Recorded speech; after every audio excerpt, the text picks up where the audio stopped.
میرے انتہائی واجب الاحترام برادران اسلام، دوستوں، بزرگوں، بھائیوں، اسلامی مہینوں کے اعتبار سے یہ رجب المرجب کا مہینہ اور اس مہینے کے آغاز میں اس مہینے کی مناسبت سے جو اہم حالات و واقعات ان کا مختصر تذکرہ کیا تھا، ان میں سے ایک اہم واقعہ 22 رجب المرجب خلیفۃ المسلمین، خال المسلمین، کاتب وحی، کاتب قرآن، 64 یا 66 لاکھ مربع کلومیٹر پر حکومت کرنے والے اسلامی جرنیل فاتح عرب و عجم رسول اللہ صلی اللہ علیہ وسلم کے برادر نسبتی حضرت امیر معاویہ رضی اللہ عنہ، ان کا یوم وفات۔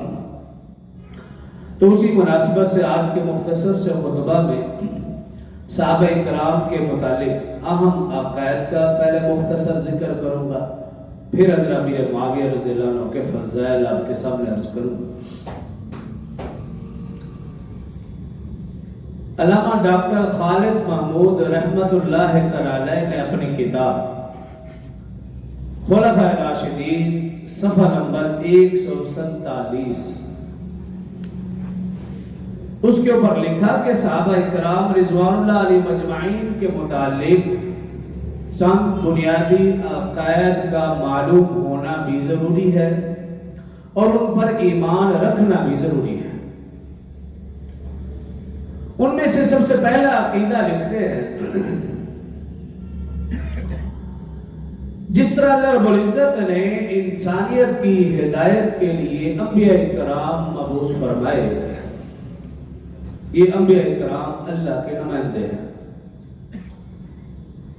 جس طرح اللہ کا احترام کرنا ضروری، اللہ پر ایمان ضروری، اللہ کے نمائندوں کا احترام بھی ضروری، اللہ کے نمائندوں پر ایمان بھی ضروری۔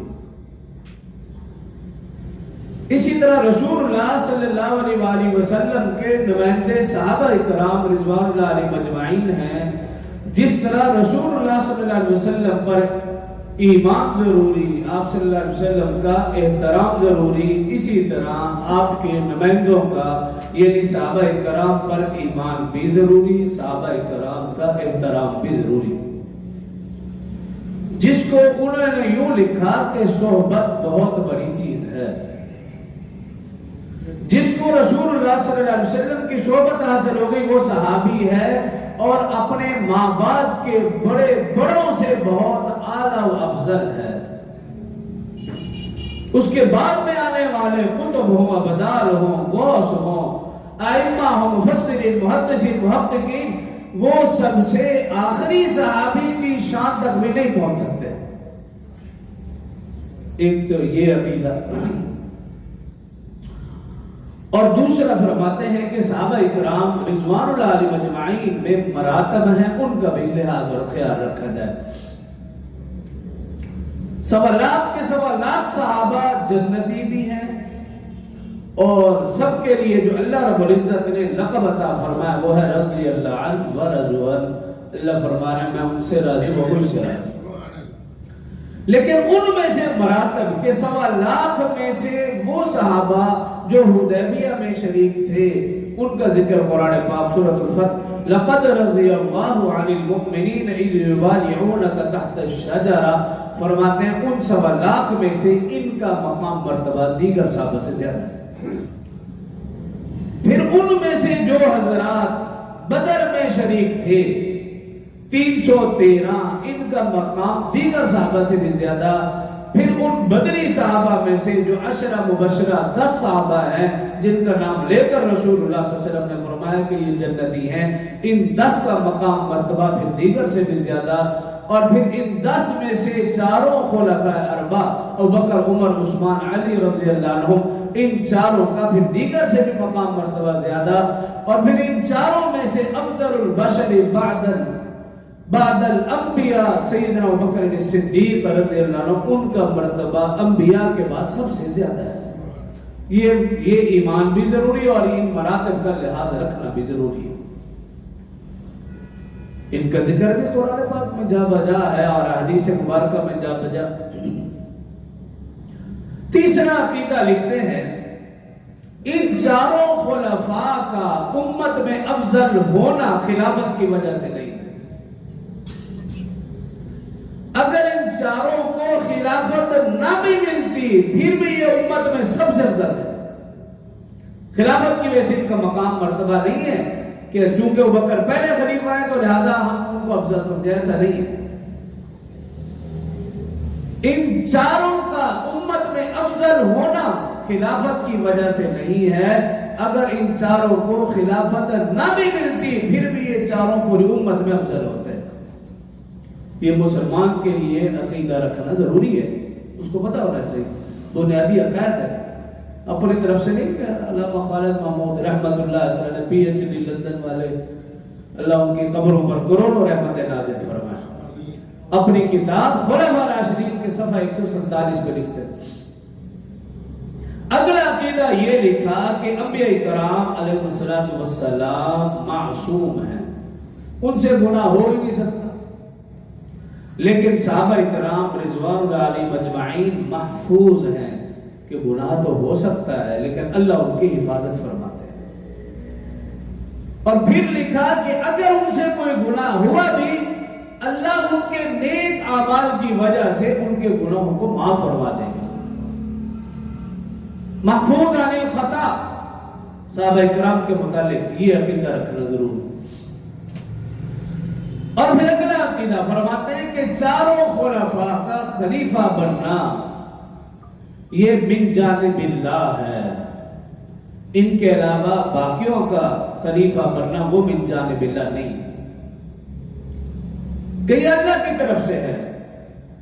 اور جو آیت مبارکہ میں نے خطبے میں تلاوت کی، وعد اللہ الذین آمنوا منکم وعملوا الصالحات لا یستخلفنہم فی الارض، اس آیت کی تشریح میں مفسرین نے لکھا، اس آیت کی تشریح میں مفسرین نے لکھا کہ اس آیت میں اللہ پاک نے وعدہ کیا ہے اور اس میں سب سے پہلے جو مخاطب ہیں یہ چاروں خلفاء، کہ اللہ نے ان سے وعدہ کیا کہ میں تمہیں خلیفہ بنا کر رہوں گا۔ اور سیدنا ابوبکر رضی اللہ عنہ، اس پر تو رسول اللہ صلی اللہ علیہ وسلم کا عمل ہے کہ رسول اللہ صلی اللہ علیہ وسلم نے اپنی زندگی میں انہیں مصلی کے اوپر کھڑا کر کے ایک دو نمازوں کے لیے نہیں 17 نمازوں کے لیے کھڑا کیا۔ پیچھے ابوبکر بھی، عمر بھی ہے، عثمان بھی ہے، علی بھی ہے، حسن بھی ہے، حسین بھی ہے، کبائر صحابہ موجود ہیں، ان کے پیچھے تمام کو کھڑا کیا، ابوبکر کو آگے کھڑا کیا۔ یہ علامت اور یہ دلیل ہے اس بات کی کہ رسول اللہ صلی اللہ علیہ وسلم کے بعد اگر خلافت و امامت کا کوئی حقدار ہے تو وہ سیدنا ابوبکر رضی اللہ عنہ۔ یہ عقیدہ رکھنا ضروری۔ اور پھر اس کے ساتھ ساتھ فرماتے ہیں کہ یہ عقیدہ رکھنا بھی ضروری ہے کہ رسول اللہ صلی اللہ علیہ وسلم کی 11 ازواج مطہرات ہیں، 11 کی 11 برگزیدہ ہیں اور مؤمنوں کی مائیں ہیں۔ النبی اولا بالمؤمنین من انفسهم وازواجہ امہاتہم اولو الارحام، رسول اللہ صلی اللہ علیہ وسلم کی بیویاں امت کی مائیں، اس لیے تو قرآن نے کہا ولا تنکحوا ازواجہ من بعد ابدا، کہ رسول اللہ صلی اللہ علیہ وسلم کے بعد ان سے کوئی نکاح نہیں کر سکتا، وجہ ماں سے نکاح ہو نہیں سکتا۔ تو فرماتے ہیں 11 ازواج، 11 کی 11 فضیلت والی، ہاں ان میں سے حضرت خدیجہ اور حضرت عائشہ رضی اللہ عنہما، ان دونوں کا مقام مرتبہ دیگر ازواج سے زیادہ ہے۔ اسی طرح یہ عقیدہ رکھنا بھی ضروری ہے کہ رسول اللہ صلی اللہ علیہ وسلم کی 4 بیٹیاں، 4 بیٹیاں، سب سے بڑی حضرت زینب، پھر حضرت رقیہ، پھر حضرت ام کلثوم، چوتھے نمبر پر حضرت فاطمہ الزہرا رضی اللہ عنہا۔ یہ 4 بیٹیاں، چاروں کی چاروں برگزیدہ، لیکن ان میں سے حضرت فاطمہ رضی اللہ عنہا کا مقام مرتبہ دیگر بیٹیوں سے زیادہ، وہ تمام جنتی عورتوں کی سردار اپنی ماں کے سوا، یہ اپنے ذہن میں رکھ لیں، وہ تمام جنتی عورتوں کی سردار اپنی موت کے سوا یہ لفظ لکھا علامہ خالد محمود رحمہ اللہ نے اپنی کتاب خلفاء راشدین صفحہ نمبر 147. کیونکہ ماں تو ماں ہے. جو بھی ہو جائے حضرت عائشہ کا رتبہ تو بہت بلند ہے, رسول اللہ صلی اللہ علیہ وسلم کی بیوی بھی ہے اور ام المؤمنین بھی ہیں, اور حضرت فاطمہ ان کی بیٹی کی حیثیت رکھتی ہے. اور یہ بھی ساتھ عقیدہ بتایا علامہ خالد محمود رحمہ اللہ نے کہ رسول اللہ صلی اللہ علیہ وسلم کے 10 چچا تھے, 10 میں سے صرف 2 نے کلمہ پڑھا, حضرت حمزہ رضی اللہ, حضرت عباس رضی اللہ, باقی نے نہیں پڑھا. 5 پھوپھیاں تھیں, صرف 1 نے کلمہ پڑھا, حضرت صفیہ رضی اللہ عنہا, باقی نے نہیں پڑھا. یہ مسلمان کو پتہ ہونا چاہیے کہ 10 چچوں میں سے 2 نے کلمہ پڑھا, 5 پھوپھیوں میں سے صرف 1 نے کلمہ پڑھا. آخری اور اہم عقیدہ جس کی وجہ سے پچھلے عقائد مجھے بیان کرنے پڑے, مشاجرات صحابہ. صحابہ ان کے آپس میں یا صحابہ کے اہل بیت کے ساتھ جو کوئی باہمی جھگڑا ہوا ہے اس کو بد نیتی سے بیان کرنا, ان کا ذکر کرنا, یا ان جھگڑوں کو سامنے رکھ کر صحابہ اور اہل بیت میں نفرت, اس کو انہوں نے لکھا کہ یہ حرام ہے. مشاجرات صحابہ اس کو کہا جاتا ہے, کیونکہ جب قرآن نے فیصلہ کر دیا محمد الرسول اللہ والذین معہ اشداء علی الکفار رحماء بینہم,